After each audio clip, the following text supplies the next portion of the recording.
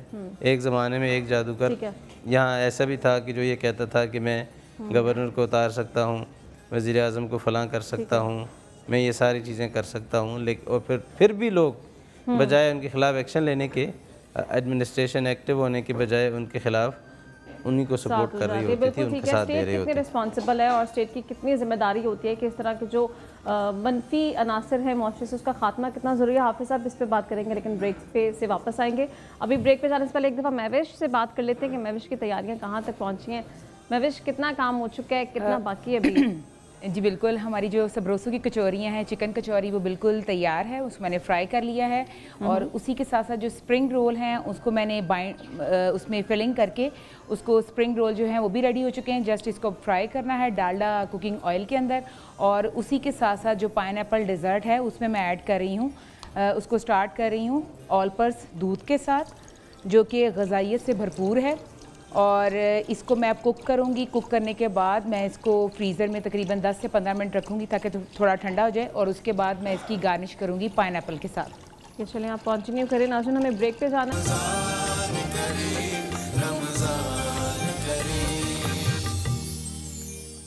Welcome back ناظرین. گفتگو کا سلسلہ آگے بڑھاتے ہیں. حافظ صاحب آپ کو شامل گفتگو کر لیں. اس پہ ایک رہنمائی کیجیے گا کہ ہوتا ہی ہے کہ ہمیں یہ بتایا گیا کہ جو بھی شخص جادو کرتا ہے وہ ایمان سے خارج ہو جاتا ہے. تو سب سے پہلے تو یہ کانسیپٹ کہ اگر آپ کسی اور سے مدد لینے جا رہے ہیں، اٹ مینس کہ آپ نے اللہ تعالیٰ کی پاور کے اوپر کسی اور کو فوقیت دے دی ہے. اور پھر یہ بھی بتایا گیا دین میں کہ وہ بھی چاہے وہ مسلم ہے یا غیر مسلم ہے، وہ کوئی جادو کر رہے ہے، کوئی بھی عمل کر رہا ہے، تو وہ بھی تبھی مکمل ہوگا جب اللہ تعالیٰ کی مرضی ہے. تو پھر وہ آپ ایمان کو جو اپنے داؤ پر لگا رہے ہیں، اسٹیک پہ لگا رہے ہیں، وہ کس کے بہاف پر لگا رہے ہیں؟ میں قرآن مجید فرقان میں اسے 3 حوالے دیتا ہوں، 3 مختلف اس کے پہلوؤں کو کلیئر کرنے کے لیے. اللہ پاک قرآن مجید میں فرماتا ہے جس کا مفہوم ہے کہ یہ لوگ اب اس کے ذریعے کوئی نقصان نہیں پہنچا سکتے کسی ایک شخص کو مگر اللہ کے اذن کے ساتھ. اس کا مطلب یہ ہوا کہ لوح محفوظ پر اللہ پاک نے اگر کسی ایک شخص کے لیے کوئی آزمائش لکھ رکھی ہے کہ اس کی زندگی میں یہ ہوگی، دین کہتا ہے آزمائش، اسی دوران اگر کسی نے کوئی اس کے اوپر جادو ٹونا کو نظر بد کیسے کو پہلو کیا اور وہ موافقت ہو گئی تو اس کو لگتا ہے کہ یہ میری سکسیس سٹوری بن گئی اور وہ کہتے ہیں یہ جادو سے ایسا ہوا. ہوتا اللہ کی اذن سے ہی ہے، لیکن جادو دنیاوی طور پہ آپ کہہ سکتے ہیں لیکن اللہ کی نظر میں وہ آزمائش ہوتی ہے. ایک پہلو اس کا یہ وہ ویسے بھی ختم ہونی تھی obviously، اس کے اوپر وہ آزمائش آنی ہی تھی اور آ کے ختم بھی ہونی تھی. ہاں اس کی نوعیت مختلف ہو سکتی ہے، اس کی شکل مختلف ہو سکتی ہے، لیکن ایسا نہیں ہے کہ جادو کی حقیقت موجود نہیں، وہ موجود ہے. سورہ نون میں اللہ پاک ارشاد فرماتا ہے سرکار دو عالم صلی اللہ تعالیٰ علیہ وآلہ وسلم سے مخاطب ہوتے ہوئے، جس کا مفہوم ہے کہ وہ چاہتے ہیں کہ اپنی نگاہوں کے ذریعے اپنے قدموں کو، یعنی آپ کے قدموں کو ڈگمگا دیں.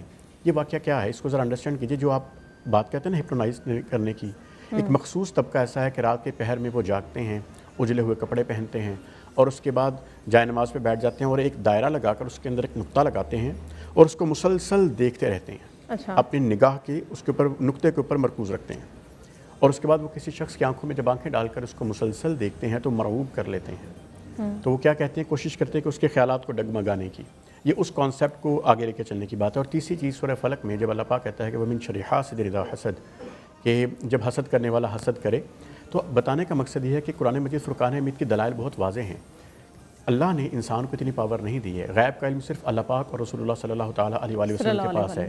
جیسے کہ ابھی حافظ صاحب نے فرمایا تھا کہ کسی کے پاس یہ علم نہیں ہے کہ میں یہ کر دوں گا. کرتے کیا ہیں وہ صرف سائیکولوجیکلی ایک ایفیکٹ ہوتا ہے کہ جی آپ کے ددیال میں سے ایک بندہ یا ایک بندی جس کا قد چھوٹا ہے، اس کا نام اس سے شروع ہوتا ہے، اس نے آپ کے اوپر جادو کیا ہے جبکہ اس کے پاس علم نہیں ہوتا.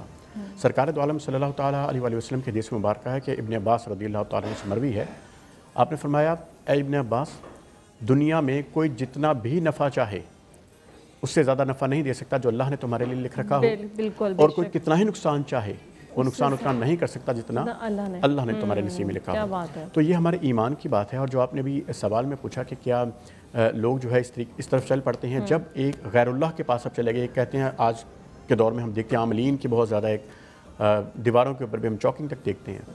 وہ کیا ہوتا ہے کہ جی ایک ہندو ہے یا کسی سکھ مذہب کا یا دوسرے مذاہب کے لوگ ہیں، کوئی کرسچن ہے، اس کا عمل ہے، تو سب سے پہلے تو آپ نے اپنا یہ مان لیا نا کہ اللہ سے اوپر نعوذ باللہ کسی اور دین کے بندے سے میں رہنمائی لینے کے لیے جا رہا ہوں یا جا رہی ہوں تو آپ ایمان سے خارج ہو جاتے ہیں. ٹھیک ہے, کہ آپ ایکسپیکٹ کریں کہ اللہ کے علاوہ کوئی اور شخص یا کوئی بھی طاقت آپ کی مدد کر سکتی ہے. جب آپ نے اطلاع کو یقین کا درجہ دیا اور اس کے بعد عمل کرنے کی صورت میں چلے گئے تو اس کے بعد آپ نے نفی کر دی اپنے دین کی, تو اس کے بعد جو جادو کرتا ہے وہ تو ویسے ہی دین ایمان سے خارج ہے. اور جب آپ اپنے اس چیز کو مان لیتے ہیں اور تسلیم کر لیتے ہیں کہ یہ شخص میرا مسئلہ حل کر سکتا ہے یا کر سکتی ہے وہ خاتون جس کا تعلق اسلام سے نہیں ہے, جس کو اسلام خارج کر چکا, تو آپ اسلام میں کیسے رہ گئے؟ صحیح. ٹھیک ہے حافظ صاحب, آپ اس چیز پہ رہنمائی فرماتے ہیں کہ نظر بد اور جادو میں دونوں میں فرق کیا ہے؟ سم ٹائمز ہوتا یہ ہے کہ بچے کو فار ایگزامپل چھوٹی سی کوئی نظر اگر لگ جائے اور اچھی نظر بھی لگ جاتی ہے, جو لوگ خوش ہو کے بچوں کو دیکھیں ان کی نظر بھی لگ جاتی ہے, تو والدین یہ بھی آسانی سے کہتے ہیں کہ شاید جادو کروا دیا ہے, تو ڈفرینس کیا ہے؟ دیکھیں جادو تو ایک الگ چیز ہے, ایک مخصوص عمل ہے, اس میں خاص الفاظ خاص چیزیں پڑھی جاتی ہیں, اس کا ایک اثر ہوتا ہے, ایک ایفیکٹ ہوتا ہے سامنے والے پر, جس میں شیطان سے بھی مدد مانگی جا سکتی ہے, جنات سے بھی مدد مانگی جا سکتی ہے, یہ ساری چیزیں اس کے اندر انوالو ہوتی ہیں. وہ ایک ایسا عمل ہے جو غیر مرئی ہے, دکھائی نہیں دے رہا, وہ غیر موجودگی میں ہوتا ہے, ضروری نہیں ہے اس کے لیے کہ وہ انسان کے سامنے ہو. اس میں بعض اوقات یہ بھی ہوتا ہے کہ انسان کے جسم کے کسی حصے کو لے کر اس پر کام کیا جاتا ہے, کسی کے بال لے لیے جاتے ہیں, کسی کی کوئی اور چیز لے کر آج کل لوگ تصویر لے لیتے ہیں, کپڑے استعمال کر لیتے ہیں, ایسی ڈیفرنٹ چیزیں استعمال ہو جاتی ہیں. لیکن جو نظر ہے یہ لفظ خود بتا رہا ہے کہ اس کا تعلق آنکھوں کے ساتھ ہے, دیکھنے کے ساتھ ہے, اور احادیث مبارکہ میں اس کو عین کے لفظ سے تعبیر کیا جاتا ہے. عین کہتے ہیں آنکھ کو, عین بھی آنکھ کو کہتے ہیں. پھر وہ عین کا لفظ جو ہے وہ اسی کے لیے استعمال ہوتا ہے کہ اگر کوئی کسی کو ایسی نظر سے دیکھتا ہے کہ جس میں اس کے اندر اس کے دل میں کوئی جلن محسوس ہوئی کسی نعمت کو دیکھ کر, وہ اس کو برا لگا, تو بعض اوقات ایسا ہوتا ہے کہ اس کی وجہ سے اس کے اوپر برا اثر ہوتا ہے کہ وہ نعمت اس سے چھن جاتی ہے. ایک بچہ ہے, آپ نے دیکھا کہ وہ بہت کھا پی رہا ہے, تو کسی کی نظر پڑ گئی کہ ماشاءاللہ یہ تو بہت خوش خوراک بچہ ہے, ماشاءاللہ کہا ہے ساتھ, پھر ماشاءاللہ نہیں کہا, اگر ماشاءاللہ وہ تو پھر اس کا اثر ختم ہو گیا. ماشاءاللہ نہیں, گویا اس جملے میں جو زہر تھا وہ ختم کر دیا ہے. بنیادی طور پر اس نے یہ ایسا کچھ نہیں کہا, بلکہ صرف یہ کہا کہ یہ تو بچہ بڑا کھاتا ہے, یہ فلاں ہے, یہ بڑا ایکٹیو ہے, وہ بچہ بیمار ہو جاتا ہے, کھاتا ہے تو وہ کھانا بند کر دیتا ہے. اس طرح کی کوئی چیز کسی بچے میں, بڑے میں بھی ایون ہو سکتی ہے, ایگزسٹ کرتی ہے ایسی چیز. صحابہ اکرام میں ایک واقعہ مشہور ہے, حضرت سہل بن حنیف ایک صحابی تھے رضی اللہ تعالیٰ عنہ, ان کے بارے میں لکھا ہے کہ وہ غسل کر رہے تھے, تو ان کو کسی نے دیکھ لیا, کسی کی نظر پڑ گئی ان کے اوپر, جیسے جسم کا اوپر والا حصہ ہوتا ہے انسان کا, تو وہ بڑا خوبصورت انسان تھے, تو انہوں نے کچھ جملہ کہہ دیا, تو وہ بیمار پڑ گئے, اور ایسے بیمار پڑے کہ چلنے پھرنے سے بھی گئے. پھر حضور پاک صلی اللہ علیہ وسلم کے پاس انہیں لایا گیا, تو پوچھا گیا, تو انہوں نے کہا جی فلاں نے مجھے دیکھ کر یہ بات کہی تھی. تو حضور صلی اللہ علیہ وسلم نے فرمایا کہ قریب تھا کہ تو اسے مار ہی ڈالتا, قریب تھا کہ تو اسے مار ہی ڈالتا. پھر آپ صلی اللہ علیہ وسلم نے اس کا علاج بتایا, اور وہ علاج یہ تھا کہ انہوں نے ایک پانی کے ساتھ وضو کیا, بچا ہوا پانی دیا اپنا, پی کر کلی کر کے دیا, یا وضو کر کے دیا اپنا بچا ہوا پانی, پھر انہوں نے وہ پانی استعمال کیا, اس کے ساتھ غسل کیا. اس طرح سے اس کا علاج ہوا. تو پتہ یہ چلتا ہے کہ دراصل نظر ایک الگ چیز ہے. ایون یہ بھی ہوتا ہے کہ نظر صرف انسان کو نہیں لگتی, جانور کو بھی لگ جاتی ہے.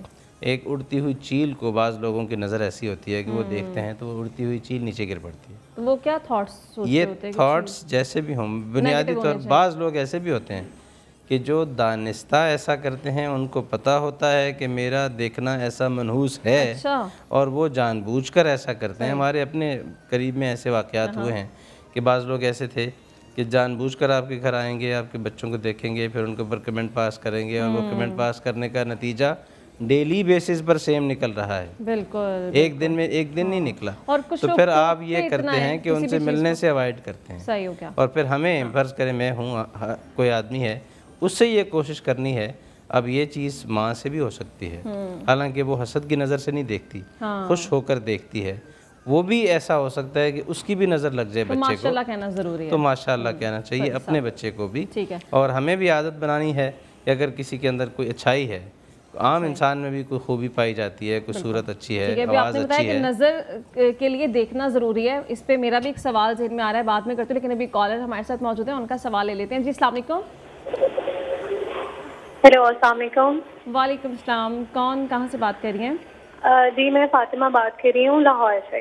جی فاطمہ, کیا سوال کریں گی آپ؟ ایک تو آپ کا ٹاپک بہت انٹرسٹنگ ہے، اور دوسرا میرا سوال اس سے ریلیونٹ یہ ہے کہ نظر بد کسی بھی انسان کے کیریئر پہ کیا اثر ڈالتی ہے، اور دوسرا یہ کہ اس کے باڈی پہ کیا سمٹم شو ہوتے ہیں. اگر کسی انسان پہ جادو ہوا ہے تو اس کی باڈی پہ کیا سمٹمس ہوں گے؟ اچھا، یا جادو ہوا ہے، نظر بد، دونوں کیریئر پہ کیا اثرات ہو سکتے ہیں اور باڈی پہ کیا اثرات آ سکتے ہیں؟ حافظ صاحب کیریئر کا سوال ہے نا، دونوں کا جواب دینا آپ نے، نظر بد بھی اور جادو بھی. دیکھیں جادو اور نظر بد دونوں میں اگر دیکھیں نا، یہ کچھ چیزیں ایسے ہیں جن کا تعلق ڈائریکٹ توہمات کی طرف بھی لے کے جاتا ہے. آپ کو جادو بھی اثر کرتا ہے، یہی وجہ کہ جو ابھی مولانا صاحب نے فرمایا نا العین حقن، اللہ پاک نے سرکار صلی اللہ علیہ وسلم میں فرمایا تھا العین حقن. یہ نظر جو ہوتے ہیں اس کا اثر ہوتا ہے، یہ مسموم قسم کی آنکھیں ہوتی ہیں، زہر ہوتا ہے ان کے اندر، یہ سمی قسم کے اثرات چھوڑتی ہیں انسان کی باڈی کے اوپر. جو بھی سوال پوچھا گیا اس کا جواب یہی ہے کہ آپ کا جسم بنیادی طور پر کمزوری محسوس کرنا شروع کر دیتا ہے، اس کے اندر توڑ پھوڑ شروع ہو جاتی ہے، اور جس کو ہم آج بہت عام دیکھتے ہیں وہ ڈپریشن. اپنے کیریئر کے بارے میں بہت سارے ایسے اسٹوڈنٹس ہیں جو پریشان رہ رہے ہوتے ہیں، نیگیٹیوٹی ایگزیکٹلی، وہ اس قدر نیگیٹو ہو جاتے ہیں کہ میں پاس ہو سکوں گا یا نہیں، مجھے آگے نوکری ملے گی کہ نہیں، میں جس جاب پر بیٹھا ہوں کیا مجھے یہاں پر ترقی مل سکتی ہے کہ نہیں. یہ سارے تھاٹس نظر اگر لگے تو آ رہے ہیں، بالکل آ جاتے ہیں. اور یہی جادو کے معاملے میں بھی ہے کہ آپ کو، اور ایک چیز ذہن میں رکھیے، اس چیز کو کبھی بھی اپنے ذہن میں مت لائیے، کیونکہ یہ کفریہ ذہن میں بات آ جاتی ہے جب کہتے ہیں نا میرا رزق باندھ دیا گیا ہے. دو چیزیں مختلف ہم بات کریں، ایک ہم بات کریں جسمانی صحت کی، اور ایک ہم بات کریں کیریئر کے حوالے سے، جہاں پر آپ کو یہ کہتے ہیں یار نوکری نہیں مل رہی یا پروموشن نہیں، میرا رزق باندھ دیا گیا ہے. رزق اللہ پاک نے اپنے ہاتھ میں رکھا ہے. آپ کسی کو یہ بات نہیں کہنی چاہیے، کیونکہ یہ وہ بات ہے کہ جو آپ کو کفر کے درجے تک آپ کی بات کو لے جاتی ہے. کسی میں طاقت نہیں ہے، جو چیز اللہ نے متعین کر دیا ہے اس میں کسی قسم کی رکاوٹ آ سکے. حافظ صاحب اس چیز پہ رہنمائی فرما دیں. آپ نے کہا کہ نظر لگنے کے لیے دیکھنا ضروری ہے. آج کل سوشل میڈیا کے ان کے دور ہے، اسپیشلی ینگسٹرز بڑے آسانی سے کہہ رہے تھے کہ ہم نے اپنی پکچر اپلوڈ کی ہے تو شاید مجھے نظر لگے، تو کیا تصویر کو دیکھیں گے، کسی ویڈیو کو دیکھیں گے تو بھی نظر لگ جاتی ہے؟ دیکھیں ہم پہلے بھی بات کر چکے ہیں کہ بعض لوگ جادو کے اوپر جادو کرتے ہیں تصویر کے اوپر، تصویر پہ، تصویر لیکن کے جادو اوپر ہے، نظر نہیں لگی. میں بتا رہا ہوں نظر تو ہے نا اس میں بھی، اس سے بھی بہرحال اثر پڑنے کا امکان موجود ہے. اچھا، اس لیے بعض لوگ ایسے ہوتے ہیں کہ جن کا نا ول سٹرانگ ہوتی ہے، وہ تو یہ کہیں کہ جناب ان کے اوپر خود کسی کو بھی نہیں کہنا چاہیے، کیونکہ اثر پڑنے کا یا منفی نتیجہ نکلنے کا کوئی ٹائم نہیں ہوتا، ہر آدمی پہ نکل سکتا ہے. بنیادی بات یہ ہے کہ اس سے بہرحال برا اثر ہو سکتا ہے. اور دوسری بات، ایک تو اس کا چلیں ایک دینی پہلو ہو گیا کہ انسان کو اپنی نعمتیں اللہ تعالیٰ یہ چاہتے ہیں کہ اس طرح نہ ہو کہ اس کی وجہ سے باقی لوگوں کے اندر ایک ڈسکمفرٹ پیدا ہو، احساس کمتری پیدا ہو، احساس محرومی پیدا ہو، وہ کرنا چاہیے. دوسری چیز یہ بھی ہے کہ اگر آپ اپنی حافظ صاحب ایک کالر آتے ہیں، ان کے جواب کے ساتھ اس کو مکمل کیجیے گا. جی السلام علیکم. وعلیکم السلام. کون بات کر رہے ہیں، کہاں سے؟ میں راشد بات کر رہا ہوں حیدرآباد سے. جی راشد، کیا سوال کریں گے؟ جی میرا سوال یہ ہے کہ کہا جاتا ہے کہ حضور پاک صلی اللہ علیہ وسلم پر جادو ہوا تھا، تو کیا یہ روایت درست ہے؟ اچھا ٹھیک ہے، آپ کا جواب لے لیتے ہیں. حافظ صاحب اپنی بات مکمل کیجیے گا، پھر یہ بھی بتا دیجیے جو کہا جاتا ہے. دیکھیں پہلی بات تو یہ ہے کہ جو میں ذکر کر رہا تھا کہ اثر تو ہوتا ہے ان ساری چیزوں کا. ظاہر ہے کہ جادو بھی ایک حقیقت ہے، اور سوشل میڈیا پہ ہم جو چیزیں کرتے ہیں ایسا نہیں ہے کہ وہ ہماری زندگی پہ اثر انداز نہیں ہوتی، ان پر بھی جادو بھی ہو سکتا ہے، اس کی وجہ سے نظر بھی لگ سکتی ہے. جہاں تک اس بات کا تعلق ہے، احادیث تو ہمیں ملتی ہیں ایسی کہ جن میں، بلکہ صحیح بخاری میں بھی بعض روایات ایسی ملتی ہیں حضور پاک صلی اللہ علیہ وسلم کے حوالے سے، لیکن اس کے اوپر ایک پوری بحث موجود ہے، ایک پوری ڈبیٹ ہے کہ پتہ نہیں یہ حقیقت میں ایسا ہے یا نہیں ہے. لیکن اس سب کے باوجود اللہ تعالیٰ نے حضور پاک صلی اللہ علیہ وسلم پر جو آخری 2 صورتیں نازل فرمائی ہیں، ان کا بنیادی مقصد یہی تھا کہ اگر کوئی ایسا اثر موجود ہے تو خود آپ علیہ السلام بھی اور آپ کے بعد آنے والی ساری امت بھی ان کے ذریعے سے رہنمائی حاصل کرے، اور رہنمائی حاصل کر کے اس کے ذریعے سے اپنے آپ کو جادو سے، اس طرح کے برے اثرات سے اپنے آپ کو محفوظ رکھ سکے. اور ایک بات یہ ذہن میں رکھنی چاہیے کہ پاک رہنا یہ انسان کے لیے بہت امپورٹنٹ ہے، اس اعتبار سے کہ جادو اس سے کا اثر کم ہوتا ہے. جو لوگ جادوگر ہوتے ہیں ان کا، مجھے کسی نے واقعہ سنایا کہ ایک جادوگر نے کسی کو یہ کہا کہ آپ 2 چیزیں کر لیں، آپ کا جادو زیادہ افیکٹو ہوگا. نمبر 1 بس ختم ہو گیا، 2 چیزیں کر لیں، ایک یہ کہ اللہ کا نام کبھی نہیں لینا، دوسرا کبھی پاک نہیں رہنا، تو پھر آپ کا جادو زیادہ اچھا ہوگا. تو جادوگر اپنی چیز کو اس سے زیادہ اسٹرینتھن کرتے ہیں.